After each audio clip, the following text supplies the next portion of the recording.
I've long considered the front of our bookstore a trap, one carefully set. This is as it must be. Although we are in the wearingly popular Marais district, we are in the lower Marais, closer to the Seine but farther from the falafel stands and the crêperies, the pedestrian streets, and thus the crowds, and thus customers. One side of our block is almost entirely taken up with the blank back wall of a monastery, which may or may not be occupied. Despite all the bells, I've never seen a monk on the sidewalk. Opposite the monastery, a succession of shops like ours, peering out from the ground floors of anonymous flat-front buildings in various shades of cream forever staining yellow. High above, zinc roofs slowly bruise black, windows shrug away shutters.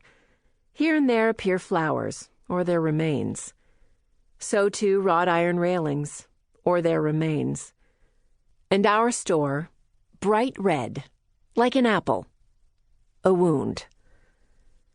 The store has always been red, but it was deeper, bluer, more toward the color of Cabernet when I first saw it.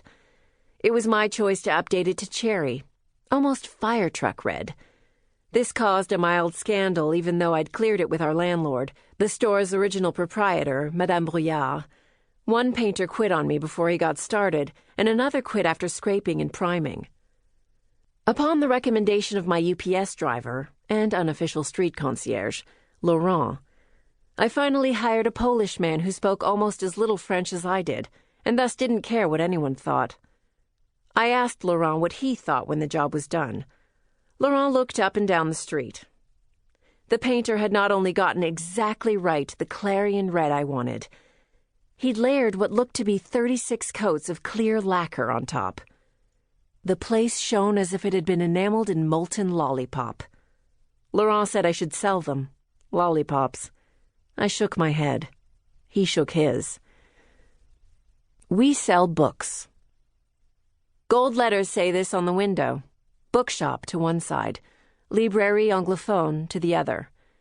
In the middle, our name. A debate. It had been named for the street, which is named for St. Lucy. This confuses people. Across town there is another street named for her. More confusion. Lucy is the patron saint of writers. But Madame Brouillard said the name sometimes brought in religious shoppers, and most times, no one at all. Once upon a time, she insisted to me the street had been crowded, not just with book buyers, but booksellers. One by one, the stores departed, and many left their stock behind with Madame. The English language volumes, not the French. The dross, not the treasures. And needless to say, the dead, not the living. She had hardly anything by living authors. I suggested rechristening the store the Late Edition. Late, as in we would henceforth specialize in authors who, unlike their books, were dead. She didn't like it, but she let me proceed, as one of her keenest pleasures is bearing a grudge. I sometimes think it's why she let me, who knew little about bookstores, and even less about French, assume control of a bookshop she'd owned for decades. And it's likely why she watched with interest as the dead authors angle turned out to be just the sort of Paris quirk travel writers craved, who were quick to note that I make living authors exceptions for children's books and books of any sort by women. Madame pays Laurent off the books to bring more stock from storage units outside Paris, where she's piled the leavings of her predecessors. Laurent says there aren't enough customers in the world for all the books waiting there. And Madame had a very small share of the world's customers. When we took over the store, the running joke was that we were down to 3.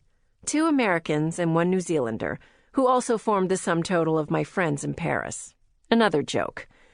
And whenever my daughters made it, I would smile to hide the hurt. Not only was it a stretch to call the 3 customers, but even more so to call them friends. Still, I was grateful they occasionally bought books.